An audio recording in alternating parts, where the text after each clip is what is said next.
What's up, guys? My name is Al. And I'm Hunter.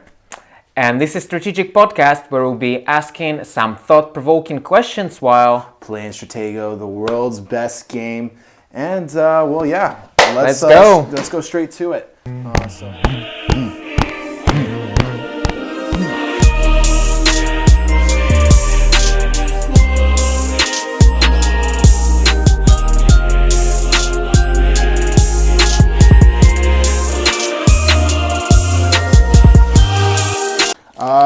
All right, ladies and gentlemen, let's get this party started. Let's start off with a question right here. So, Al, if your life was a book, what would be the title? Reverberations. Reverberations. Yes, and why? Very vague. Yeah. Sounds cool. Okay. I don't really know what it means, but I would say reverberations. It's like vibrations, but reversed. Yeah. What about you? I've been thinking about this for like 10 years already. So, behind blue eyes, for obvious reasons. Though I'm actually not sure that I have blue eyes. Yes, you do. I think it's a mix between blue and green, and it's actually a little bit confusing because I have contact lenses. You do. You know that, right? Yeah. Contact lenses, and they have like a little, hint of blue in the lenses, and I think that makes my eyes look even bluer than they are. So I'm a little bit confused. Is what I'm saying. Do you see your life more like a movie or as a book?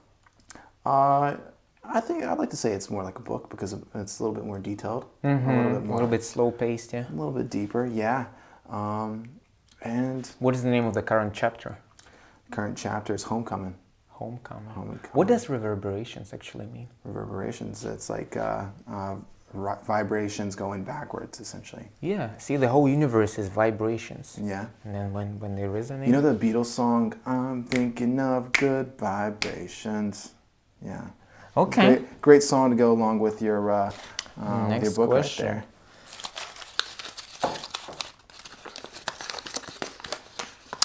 there. What is an annoying myth that people still cling to? For me, since we're talking strategy, we might as well be talking a little bit about politics here. So I think one big myth, especially that we have here in the United States, is that every single war that we fought in and every single war that we're currently a part of, that our military is exclusively fighting for freedom.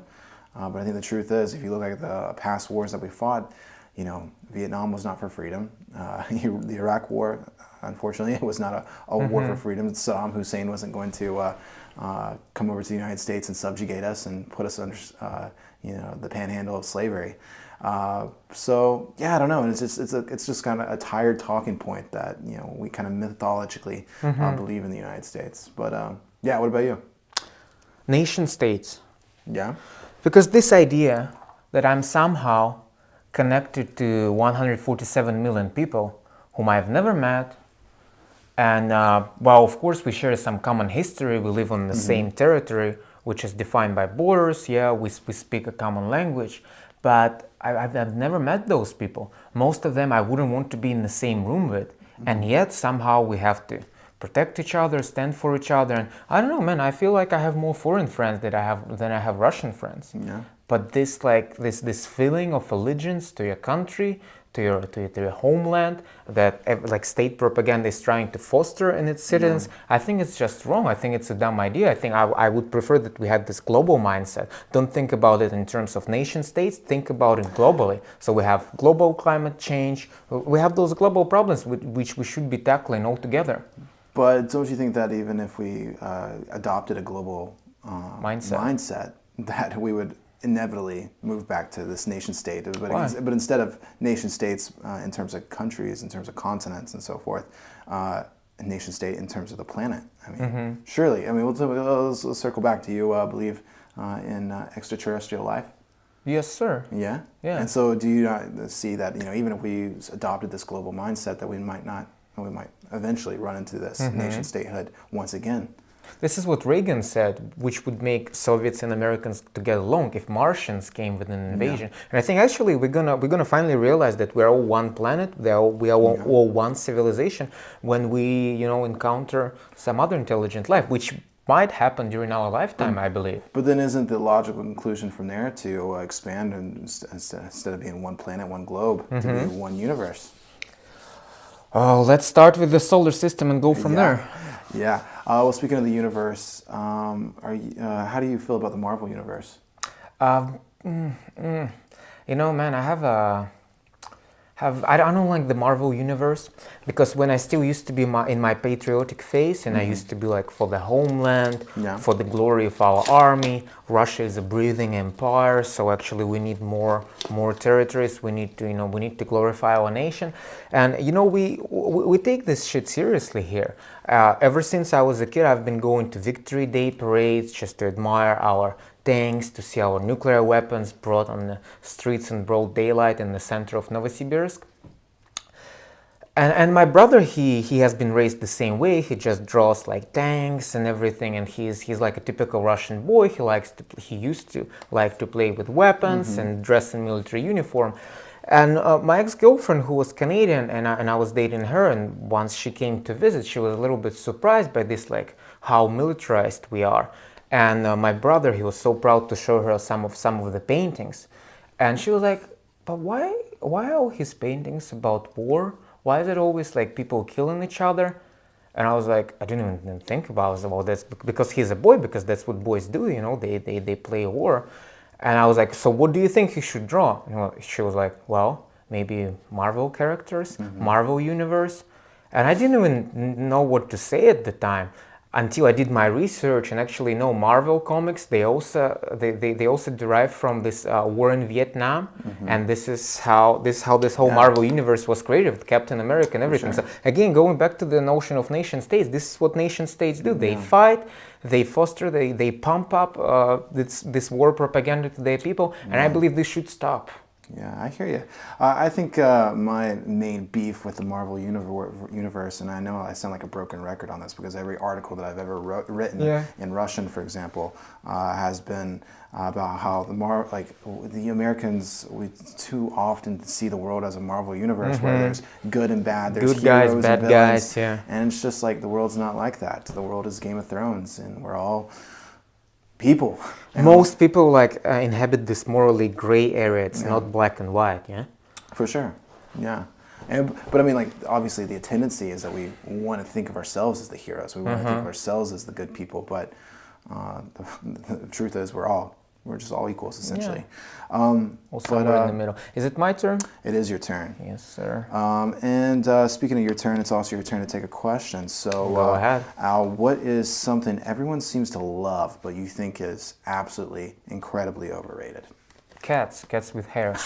Yeah. We've been talking about it a lot, man. Yeah. I don't even know what's happening in people's heads. Like I'm going to Hunter's homecoming. I'm gonna bring my hairy dog with me, which we're gonna be like running around the table and just like jumping on everyone's laps. I don't like this. I'm wearing black jeans. I don't want your dog on my laps. Yeah. I like boat cats though. I have a boat cat. It's amazing, and I love big dogs too. Yeah. So what about you? I was gonna say Starbucks. God, Too expensive, yeah? Too expensive. I'm gonna make this cappuccino at home, man, or I'm going to Spar and I'm gonna get it for 59 rubles there, or steal it. But man, okay, so like spending the past year in the United States and seeing how much regular Americans drink Starbucks on like a daily basis, like my ex-girlfriend, she would drink maybe 2 cups of coffee a day from Starbucks, and like that racks up. And how much was it? I mean, like average like $7. $7. So $14 per day she would just spend on Starbucks. Do you know in the third world, in the developing world, some people are living on like $2 per day? $2 a day. I know, yeah, it's wild. But the thing is, it's also like you don't get so much value out of that. How do they even afford Starbucks in Kenya and stuff? I don't know. But actually, speaking of Starbucks, obviously Starbucks pulled out of Russia last year, and they renamed Starbucks. But man, they really missed out on a big opportunity. What did they rename it to? What's the name? Stars Coffee or something? Yeah, Stars Coffee. Stupid name. They had the perfect opportunity just to name it Tsar's Buck, like Tsar, like king. Tsar. King, but for Eastern civilizations. Yeah, exactly. Tsar Bucks. They should have just named it that. And instead of like get rid of the stars, make it Tsar. I know it sounds very similar. It's kind of hard to differentiate, but man, that'd been so much cooler. But you're not a coffee guy. I'm not a coffee guy whatsoever. You're a Coke Zero guy. Straight Coke Zero, Diet Coke, Diet Dr. Pepsi, which I don't know if you've tried. It's absolutely just fantastic. Okay, you move my question. That's right.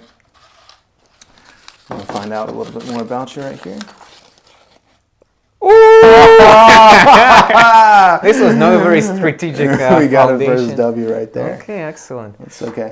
Let's just reset. Yeah. Put back the Iron Curtain, and the question is, what is something society considers to be bad, but really isn't? That's the question we actually tried to start with, and I went blank. Yeah. So now you want to answer this? Yeah. So what is society considers bad? But hold on, is it the one we actually started with? I think that is, yeah. This one I had an answer to. Yeah. Well, I don't know. You blinked out on it. Hispanic man. Anyway, so what is something society considers to be bad, but really isn't? So my mind is taken back to the political space, and constantly we berate politicians for changing their mind. You know, they'll be like, "Oh, this guy's a flip-flopper," or "This guy's just trying to, what's the word? He's trying to score political points." Yeah, trying to score political points, just trying to suck up to some type of political base. But like, I'm ready. Surely, rational people make. They change their mind. They look at arguments and they see, okay, well, actually, I was wrong. Data says this, or the facts say this. I gotta change my mind. And I think we punish that too much, especially in democratic politics. Obviously, when you're an opponent in the democratic process, your whole goal is just to degrade your other opponent, essentially. And so, yeah. Anyways, this is what Machiavelli said when new scenarios arise, when new facts present themselves. A wise politician has to change his position. This is what you do. You adjust. Yeah. But man, I've been criticized so much because after February 23rd, I've changed my mind on a lot of things, and I've been criticized harshly for that. Like how come you had been one way your whole life, and then something happens and you just flip? Like, well, new circumstances presented themselves that made me think in ways I would have never thought about before. But what was the question exactly? What do you think is normal? What the society doesn't think? Yeah, what is something that society considers to be bad but really isn't? Just like I was saying, man, I think we should normalize talking about how much money you make. So I don't understand. I think you are a strong advocate of that. I know because at the end of the day, that's going to benefit all of us. Yeah, for sure. You know what Marx wrote in his Travail salarié? He said that basically the competition between... So what we're doing basically is proletariat. We're selling our labor. Yeah. But we're not competing with the capitalists, we're competing among ourselves. Of course. So if you're going to be working, I don't know, for $9 per hour, and I'm willing to be working for $6 per hour and would be doing the same job, who would get hired? Me, who is willing to work for less. But because I don't know that I can be paid $9 per hour.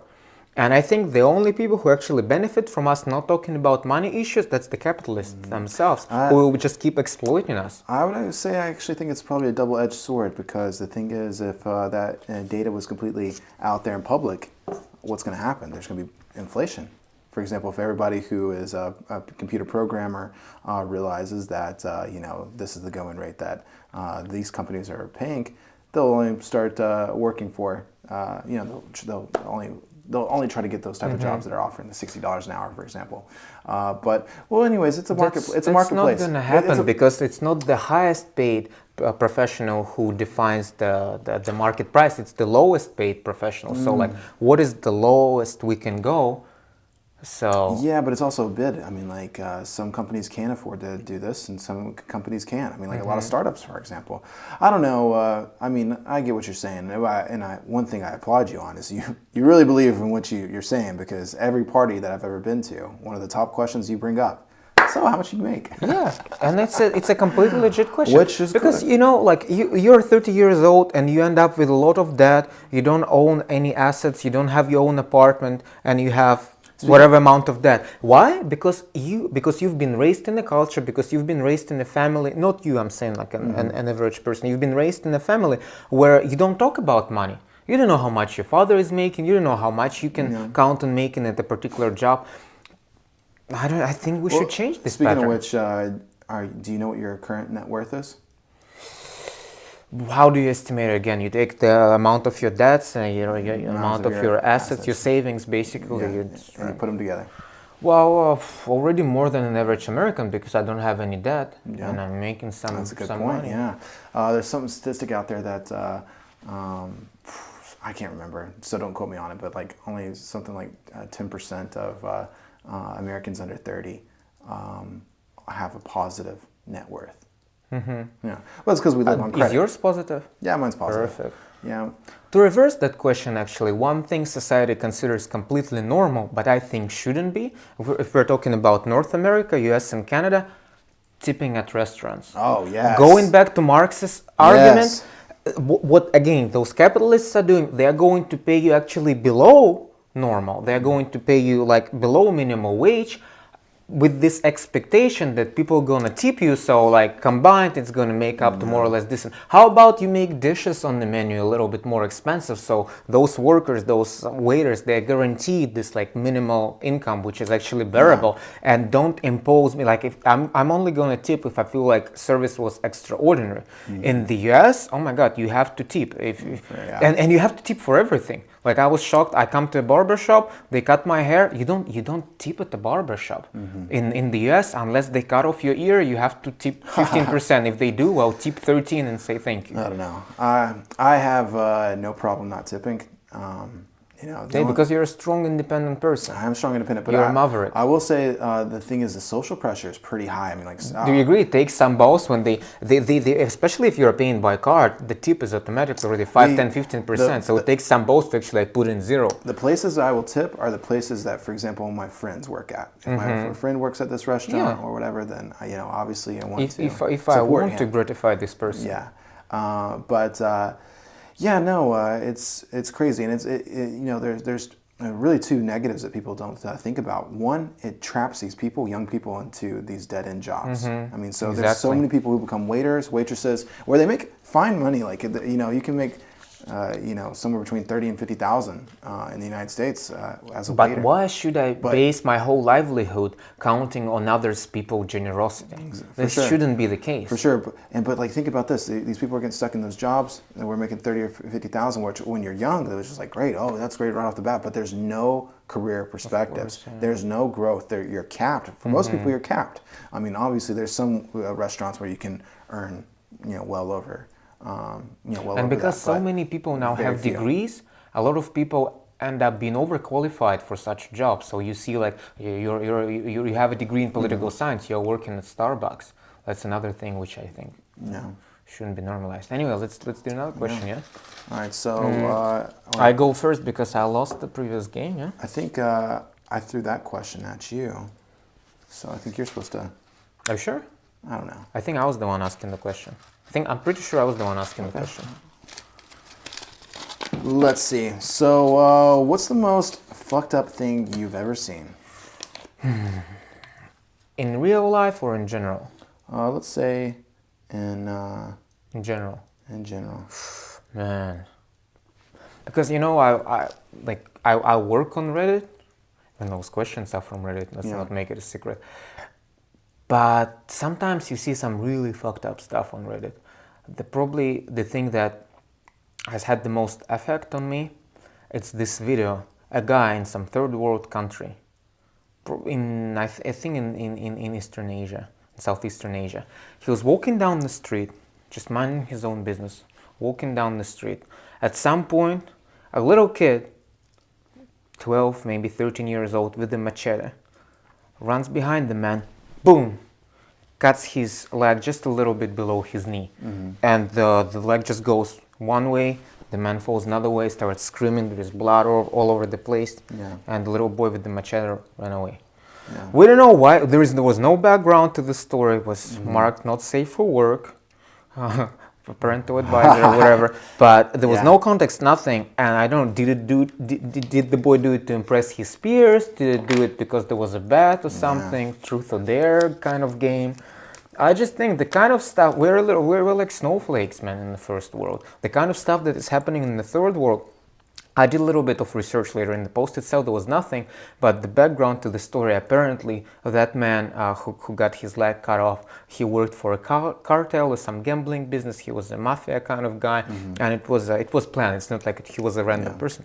But still, you know, having your legs cut out on broad daylight, that's pretty upsetting. What about you? Yeah, well, I mean, two things came to mind, but the first one is essentially, so back in St. Petersburg, I played on a football team called North Legion, and there was this one guy who was on my team.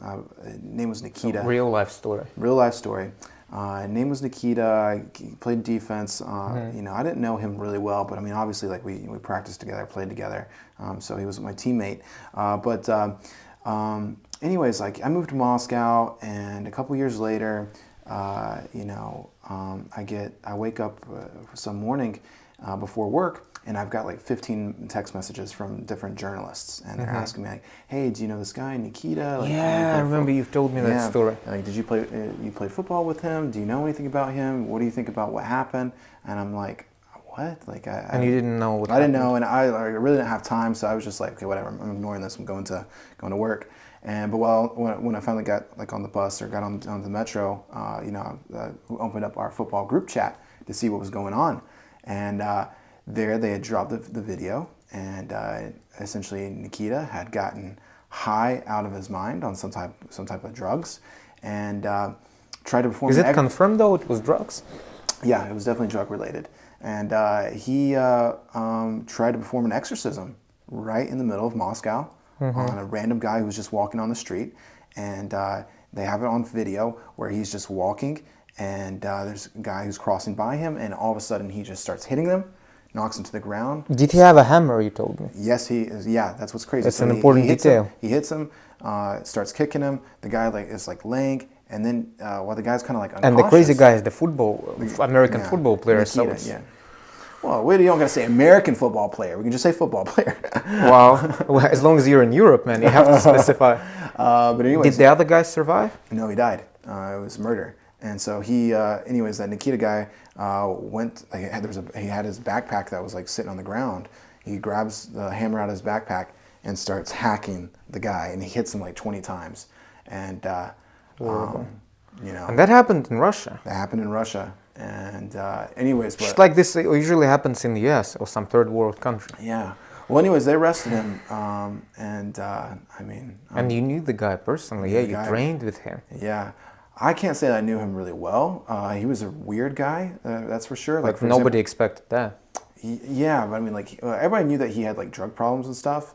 Because, for example, the last year that I had played with North Legion before moving to Moscow, we had this big like Christmas party, and at the Christmas party, he got so drunk and like drugged up out of his mind. The dude shit his pants.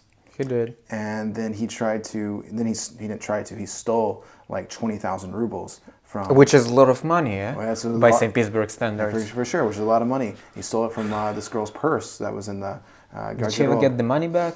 I'm not sure actually. I don't know, but I mean. Did he put some of his shit in her bag too? I don't know. He might as well have. But they kicked him off the team like right after that incident happened, and maybe that triggered the chain of events that led to the exorcism. Well, perhaps, I don't know. You'll be amazed how many psychopaths there are working around. Especially, I don't know if it's just America or it's just because there are more people there, so a lot more things are going on. But yeah, well, I mean, tell me this: like, do you think there is a major drug problem here in Russia? Among like poorer people, yeah, it's like crack epidemic that was in the States. We have the same, but it's crocodile. You know, the drug crocodile. This the same thing, because it's either in Russia it's either really poor people or really rich people who do drugs. Because like rich people, they will be like on cocaine and stuff. It's expensive, you can afford it. And poor people, they will be like on those like synthetic drugs like crocodile that eventually ends up your whole body just disintegrates. It's horrible. But no, anyway, back to the conversation about a lot of fucked up people. In the States, I have a friend who lives in America, and we spoke just recently. He posted something cool on his stories, and I was like, oh man, America is so cool. And he said, well, on the one hand, yes. On the other hand, like, I really don't feel safe here. There is a mass shooting every other day. There are so many psychopaths just walking around. and it's not cool. Just yesterday, the other day, and in Russia as well, there are like more and more like mentally unstable people. Yeah. Just yesterday, we were coming back from your party. We hopped on the bus, and there was some. My girlfriend and I were on this night bus, and in the other side of the bus, there was some homeless person. He had a backpack. There is a bus stop. He drops his backpack. He leaves it in the bus. He hops off the bus and he starts running. And we're already freaked out at that point. He's running, the bus closes the doors and keeps moving. And the guy was running away from the bus. Then at the crossroads, he stops and he does the Orthodox cross a few times, and he's doing this. It looked like a jihadist kind of thing, yeah, like a terrorist attack. Plus, because I don't want to misquote the guy, but I think either the head of the Ukrainian intelligence or the head of the Ministry of Defense, he made this announcement, which I think is a part of the psychological warfare, that Russians shouldn't feel safe inside their own country as long as the thing continues.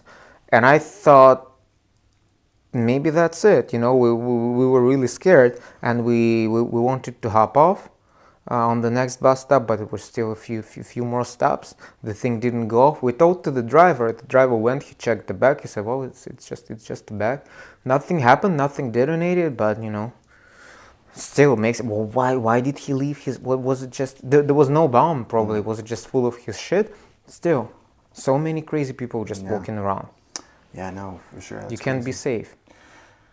Yeah, that's crazy. But I mean, like, I would sympathize with the other American friend. Is like, yeah, I certainly feel safer here in Moscow than pretty much any big city. Yeah, for sure. Cleaner, safer. We are more into this, like Eastern kind of thing, because I think the mayor of Moscow, Sobyanin, he's a huge fan of Singapore, and there they have this facial recognition cameras on every corner. Yeah. And on the one hand, it's a compromise between like security and freedom. What would you choose, by the way, security or freedom? Would you have like facial recognition cameras on every corner and feel safer, or like not have them, but have like crazy homeless people like stealing stuff and breaking into cars? I'm security. Yeah, I'm probably as liberal as I'm also like more pro-security. It doesn't bother me if they scan my face every time I'm going in the metro. But I also feel like I don't think freedom-loving people don't have anything to worry about as long as you're not. If you're doing the right things. And then COVID happened, and we were all just chained to our houses. We couldn't remember how we couldn't go out, because you can't go in the metro. They're gonna take a picture. They're gonna send you a fine through госуслуги. You couldn't go out because there will be cameras. They will. You can't go anything. I talked to my buddies in Novosibirsk. It wasn't like that there, because they didn't have cameras. They could just like walk around. They were not police on every corner. But I also think, like, for example, in the initial month, and obviously we were together when it happened. We spent the whole first month as roommates.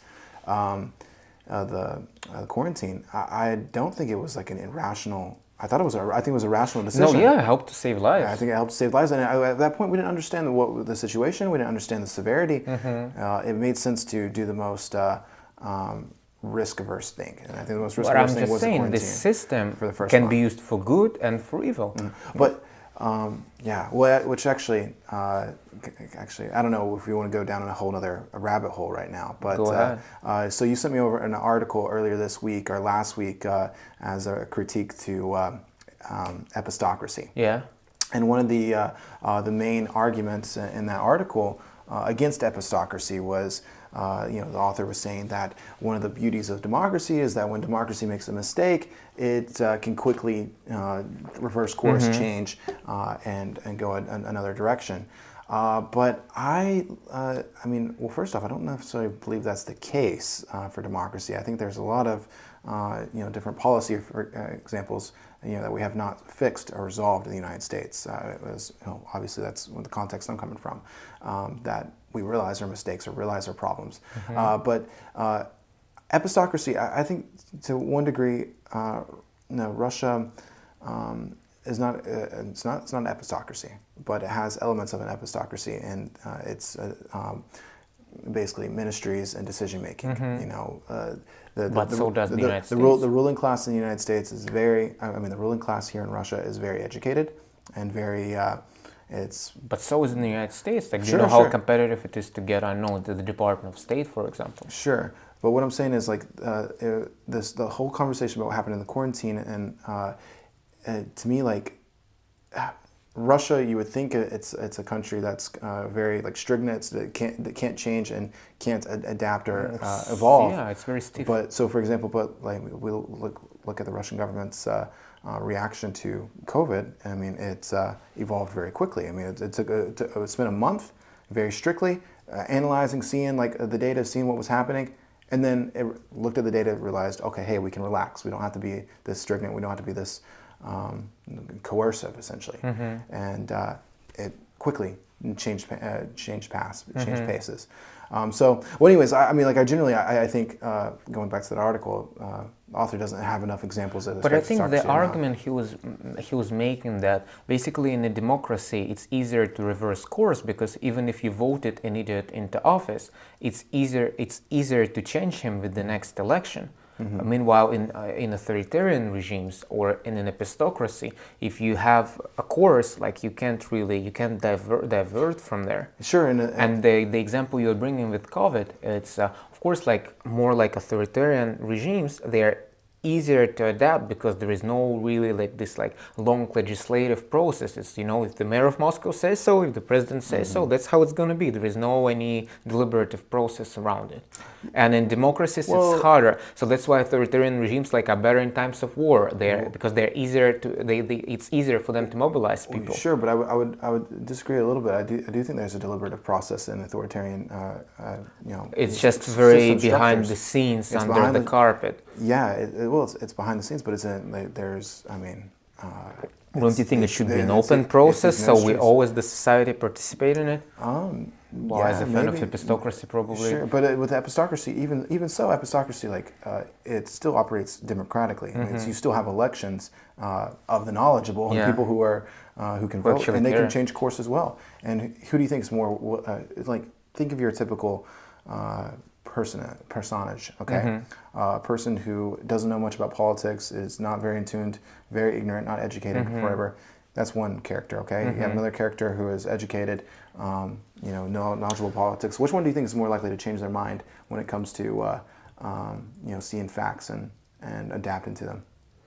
That's a good question. That's the argument he's making in the article again, that democracy is way more random than epistocracy, because in an epistocracy, a person because he's an expert and he has chosen a particular modus operandi, so he's not likely to change his. But in a democracy, because it's so random, like one particular person might not change his mind, but in general, the mood can change. Yeah, but the public opinion can shift. So democracy has this random component to it, as it was in ancient Greece, where they used to like pick people to govern the state at random. This random factor, that's what makes democracy more agile. But the thing is, that's still true about an epistocracy. Epistocracy isn't just it's not a one-person rule. I mean, at the end of the day, like, there's still election cycles, and the people who vote in these election cycles are people who are knowledgeable about politics, economics, society, and so forth. And so they can react to the data and the policy outcomes and consequences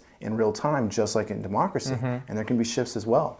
That's what people don't understand about epistocracy. A lot of people confuse it with technocracy. Yeah. And they think that it's a very limited pool of experts who actually make all the decisions. They don't understand that it's still a democratic procedure. Yeah, there's still voting, there's still decision making, there's still elections and so forth. So that was a major rabbit hole, but I mean, I think it ties in well.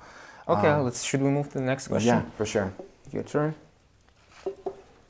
And let's see what we got right here. And let's see what we got right here. Ooh, the minor is out. What is a crime that is now considered normal? It's my 10. You know where he is now. It's my Marshall.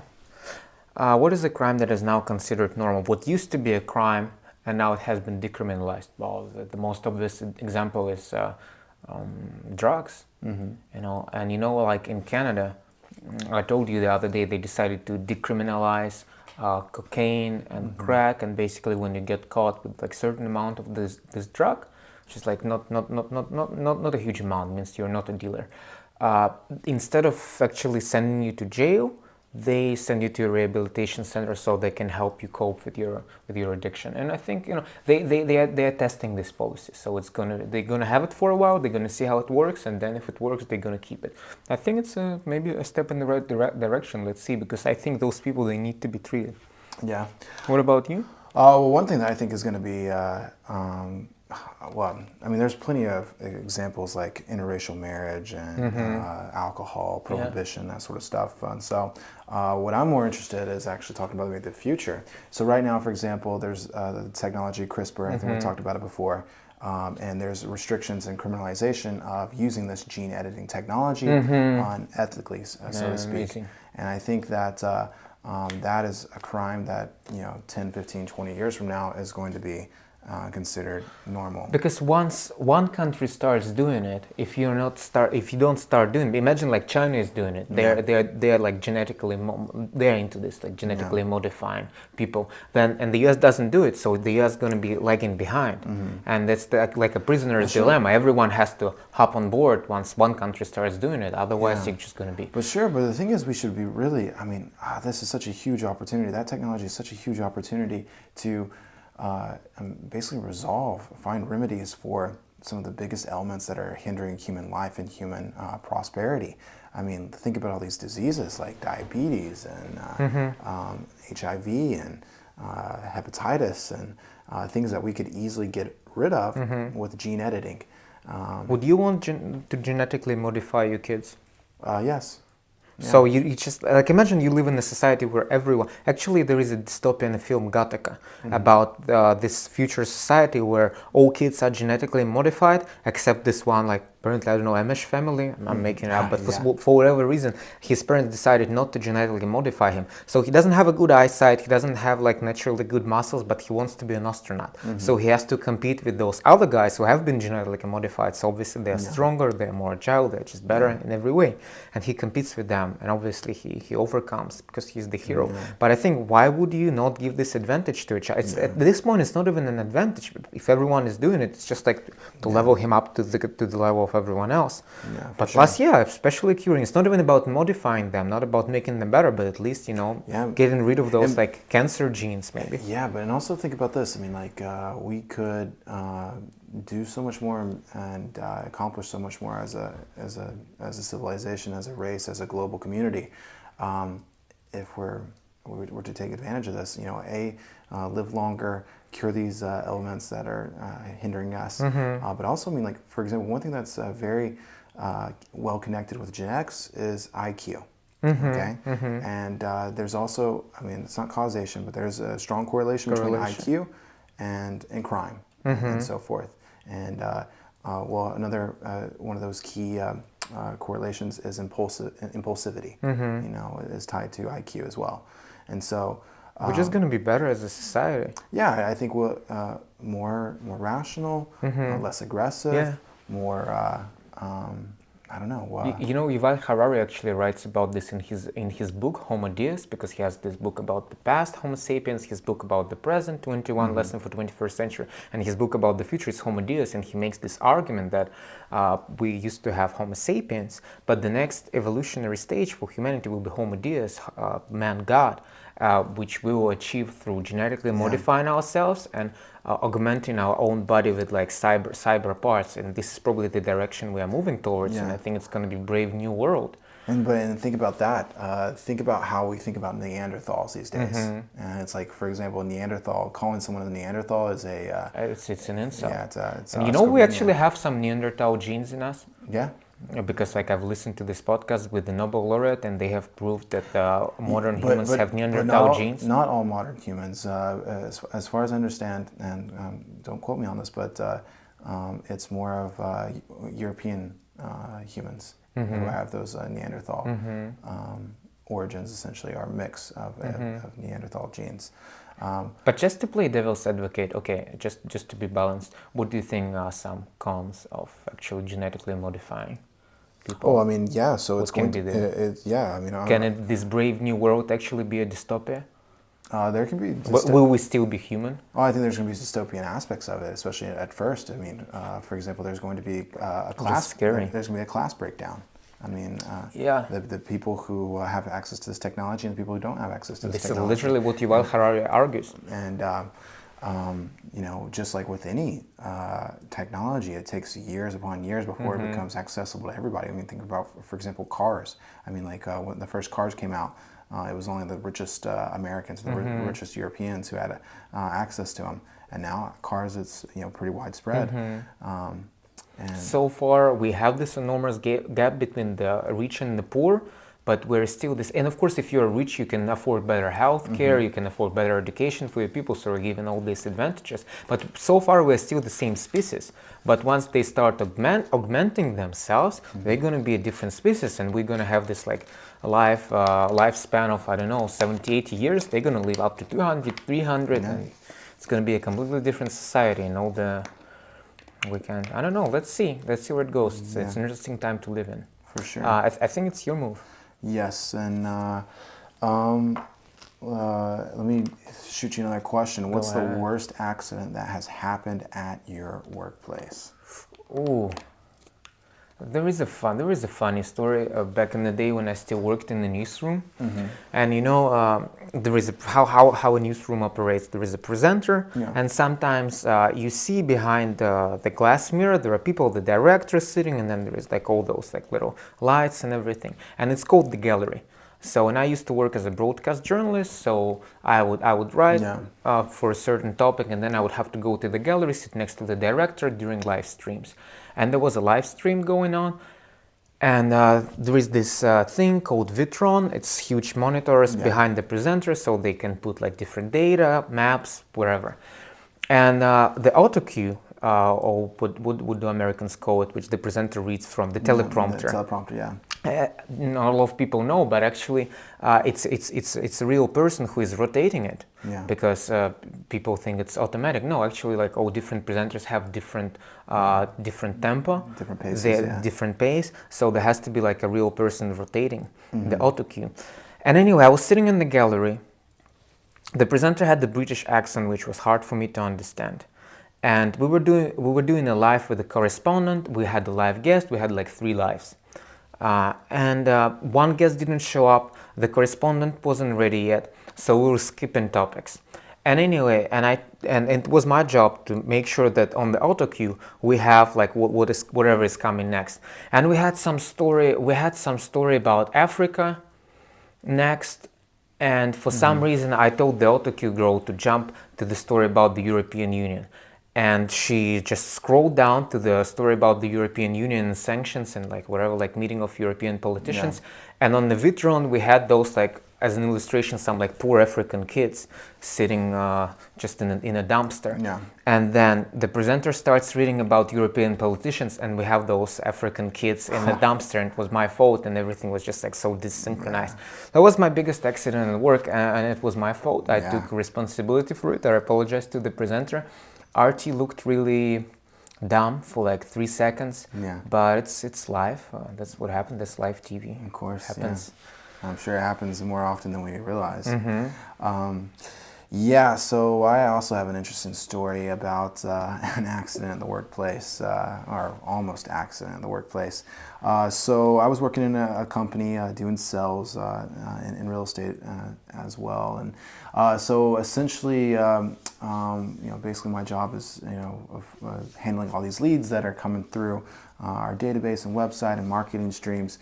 And there was this one lead that came in like I don't know. I guess that spring, and the first day that he had like registered on the website, I called him, talked to him, and what he was looking for in terms of a home, it was a little like a unicorn, just a home under like $100,000, close to the beach, like doesn't exist. And I knew like right off the bat like what he was looking for just doesn't exist. And so. And what state was it? South Carolina. And so I realized like, okay, this is going nowhere. Like there's no point in me continuing the conversation. I'll just be like, hey, great, well, no problem. We're going to send you some homes as they pop up, and let me know if I can be of any help to you. And I finish the conversation there. But the mistake I made is I did not update like the database. I didn't update like leave any notes about this guy. And so there's another thing, like within the database we use, like you have to change the stage. And if you don't change the stage, then he'll continue to get these automated text messages. And so about 2 weeks go by, he gets all these automated text messages back to back, and finally he replies and he says, "Stop effing texting me. You know, you guys are, I'm gonna file charges. I'm gonna file charges. I'm gonna report you guys. You guys are harassing me." And I just wrote back and I was like, "Hey, I apologize. I didn't mean to blow you up. Won't happen again." And he wrote back like, "You need to learn something about business. You don't know fucking anything. You're stupid. You need to learn some business etiquette." Except for he didn't spell etiquette. The guy had an MBA or something. That's right.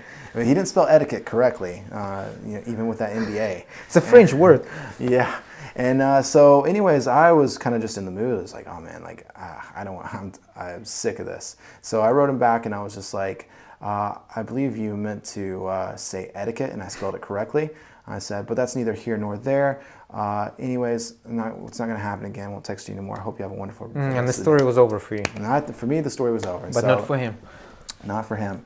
I like go home like after work and I go, play some Xbox, and I get a call, maybe 45 minutes after work from my boss. My boss is like, yeah, Hunter, this man just showed up at the office and he was looking to fight you. And we're pretty sure he brought a gun with him. And he did? Yeah.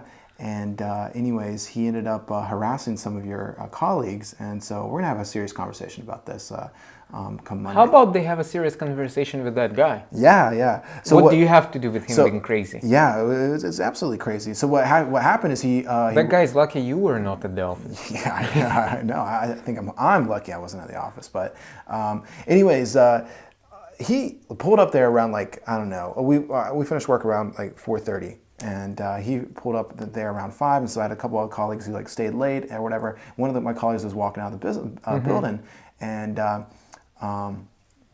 this guy pulls up in a black like Chevrolet, gets out of his car, and he's like, "Hey, are you fucking Hunter?" I have a truck. And he's like, "Are you fucking Hunter?" And like he says it to one of my friends. And the black guy goes, "No." And my friend is like, "No, it's what's wrong? I work with Hunter." And he was like, "I'm here to kick Hunter's fucking ass." And this guy who's talking to me. Back to our conversation, so many psychos just walking around. Yeah. And anyways, my friend Steve, is in the parking lot as well and hears this going on. And like Steve is like Mr. Cool. He's just like super calm, super easy, really great with people. He can make anyone feel like he's their best friend. And he just goes up to the guy and he's like, "Hey man, let's talk this out. Let's talk this out." The dude was like visibly angry and apparently. Was he a fat guy? He was a bigger guy. Yeah. A redneck? No, he was African American. Oh, okay. Yeah. And anyways, they like sit him down and like they explain that it wasn't me. I like how you've politically correctly omitted this part. It's like Louis C.K. in his stand-up. There was the Jewish guy. He was like trying to fit this huge bag under the seat of his under his seat in the plane. Why do I mention that he's Jewish? Not relevant to the story, but when you're trying to fit this kind of a bag under your seat, people just kind of start noticing what kind of person you are. Just to be a little bit more descriptive, you should have said, the guy was black, because I had a completely different picture in my head. I thought like, a guy with the belly like this, red-headed maybe. Well, when I said black Chevrolet, or not Chevrolet, but Chevrolet. Mm-hmm. Yeah, that ain't Chevy truck. No, not a Chevy truck. Like black Cadillac. I don't know what I'm thinking. Black Cadillac. Now, that should have given it away. I imagine. I see this gangster. No, I didn't have to say, I threw you off when I said Chevrolet. I meant to say Cadillac. Pulls out like with his Tupac playing. Yeah. Anyways, dude, I got the next week at work. I got berated. They tore me in. That wasn't your fault. I think I wasn't absolutely in the right. Like I should not have been I was a pompous douchebag to some degree in my response, but I do. You should have just ignored. I do think that my company should have stood up for me. Yeah. And I'm like, hey, that's not. He was the one who was acting crazy. Like, most people can have an exchange like that and just get over it. Anyway, now you have a cool story. Yeah, and I guess that's all that should matters. Use it in. Can I have one? Yes, you may. And you should definitely make your next move.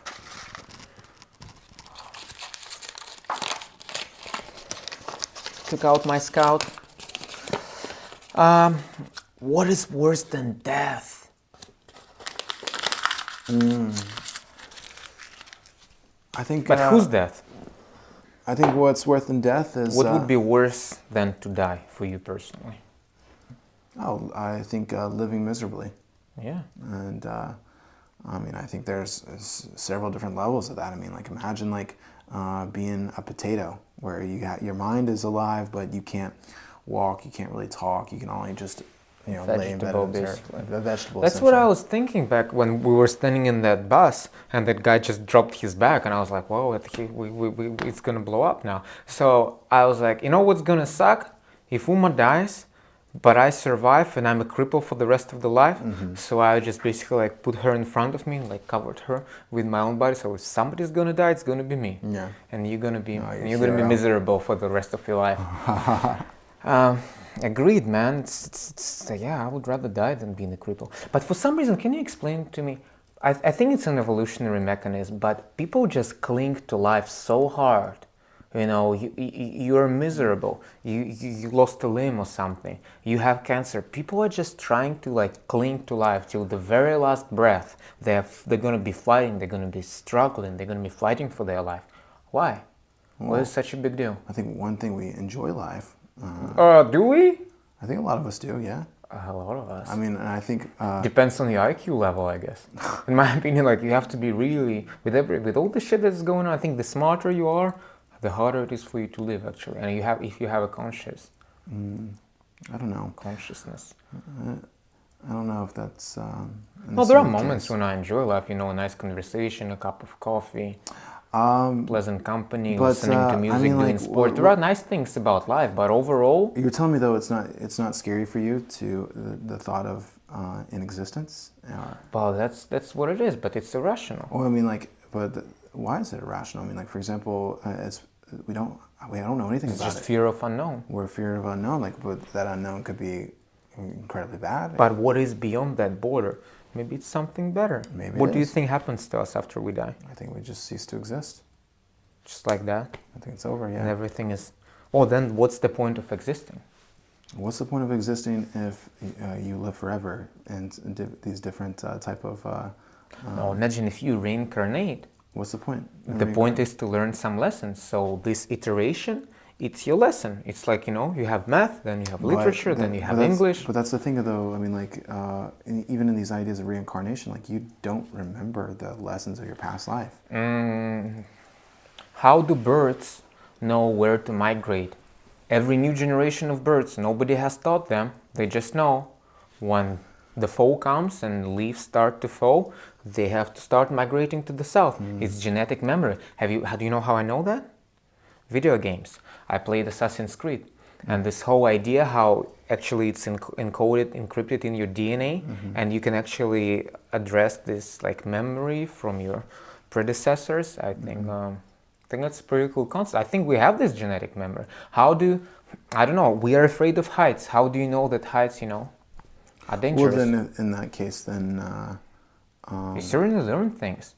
And plus, going all the way to Carl Jung with his idea of the archetypes, Jung believed that we have not only this unconscious, like personal unconscious, but we have this collective subconscious. So like all those myths that because of our culture, because of our history, we have grown up with all those beliefs that we share and everything, all this collective identity. Yeah. So I think you are more than just yourself. You are more than your own personal life experiences. I think it sounds beautiful, but I don't think we have enough evidence to really state a case on it. How do you explain that in Egypt they have pyramids, and then thousands of kilometers away in South America they also have pyramids, and in China they have pyramids, but apparently the government is hiding them? I think it's just archetypal images. How do you explain that all different peoples of the world have more or less the same legends? But even those pyramids are very different. I mean... A pyramid is a pyramid. Yeah, but it's also, there's not so many different types of shapes that are architecturally the most build. primitive shape, yeah. Yeah, so which it makes it even more likely that different people would discover the same thing. So, No, I don't know. But either way, like it still doesn't change the fact. Like, what's the point?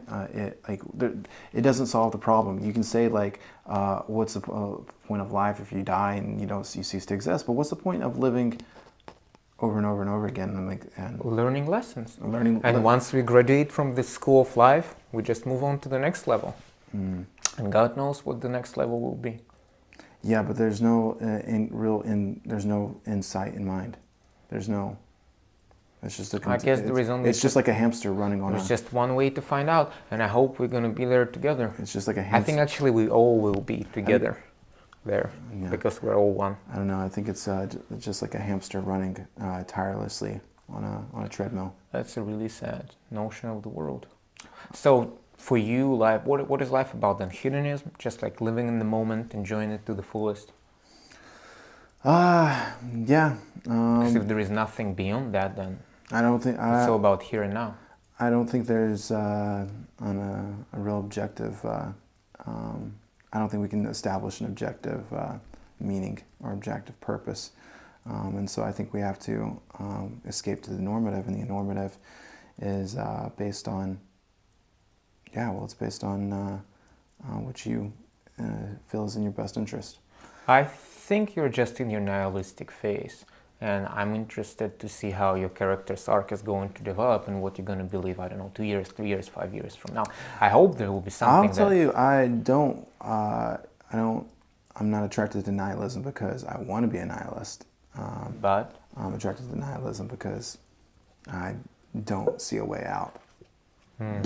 I feel like I'm in an intellectual maze, and I'm trapped in this. There's no way out. Essentially, there's no way. There's no exit that would lead me to a. Well, maybe I haven't found that exit, but I'm not finding that exit to one of these ideas of some type of objective morality, objective purpose, or something like that. And on this high note, let's move to the next question. Is it my turn? It is your turn. What scams were attempted on you, but they failed? A bunch of scams have actually succeeded on me. And this one time when I was trying to rent an apartment, and do you need to pick that up? Go ahead, you can just cut this part.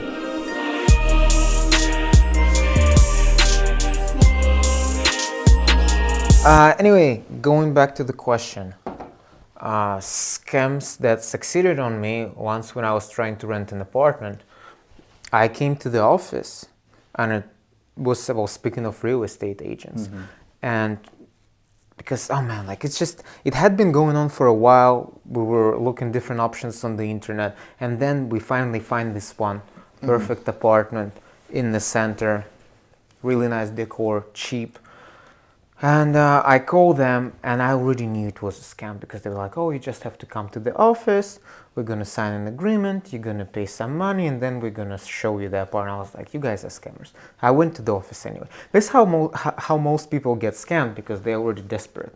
Because at the point you had been looking for a month, and then of course you're going to show up. Anyway, I showed up, paid the money, there was no apartment. And sat, and I was really frustrated. But then I decided to seek justice, and you know that story.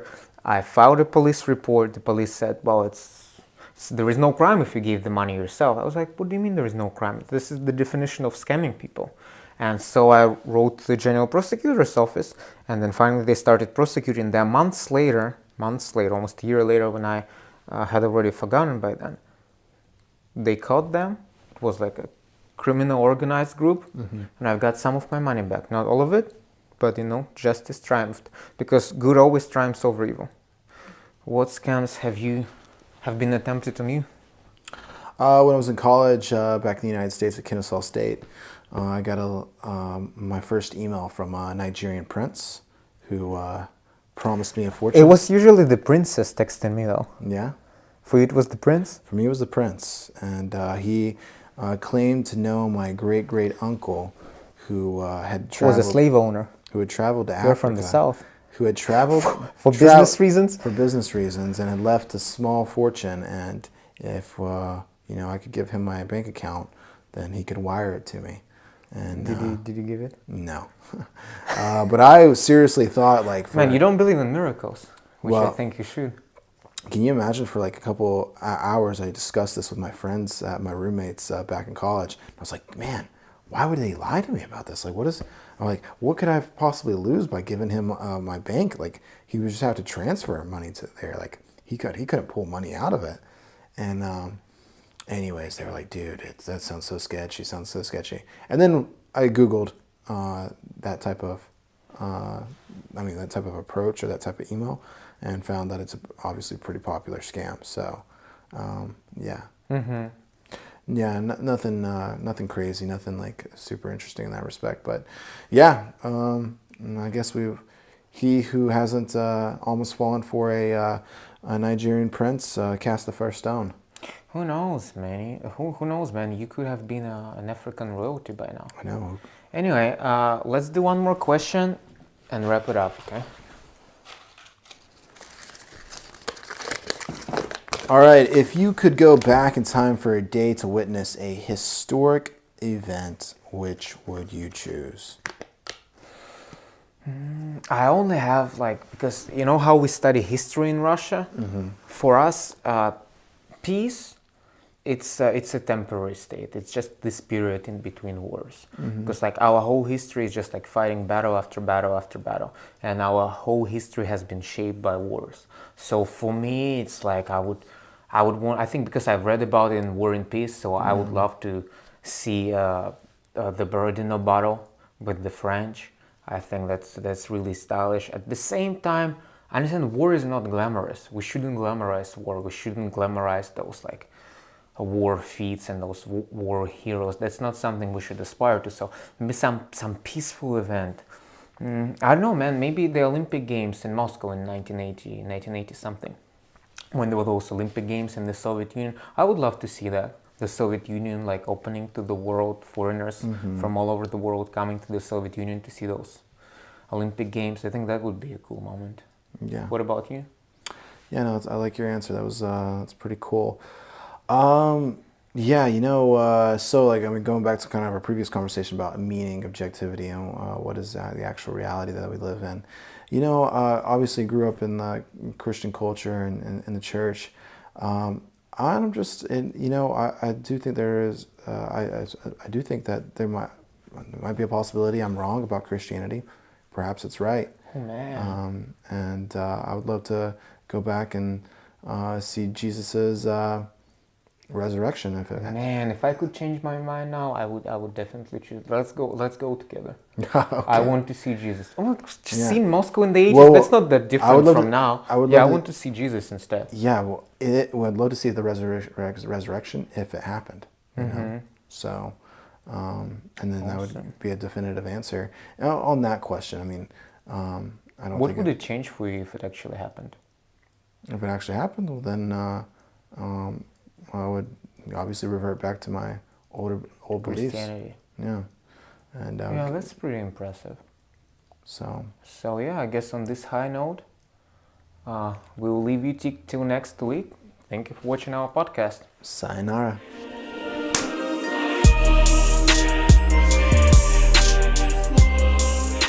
I think we did much better this time. I think we did. I think we did amazing, honestly. We did an amazing job.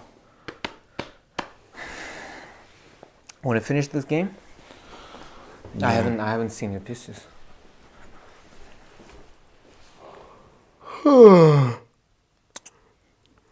Guess what, man? What? It wasn't recording. Yeah.